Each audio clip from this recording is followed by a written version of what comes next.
আপনাদেরকে অনেক কষ্ট দিয়ে পেয়েছি।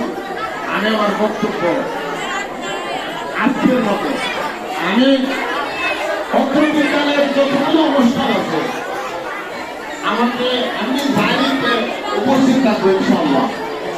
আমি আমার বক্তব্য এখানে শেষ করছি। আপনাদের মঙ্গল হোক, ভালো থাকেন।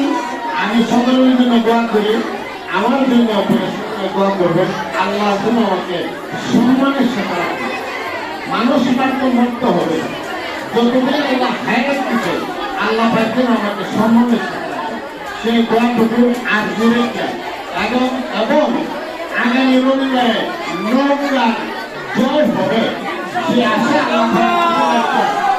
আমি আমার বক্তব্য শেষ করছি।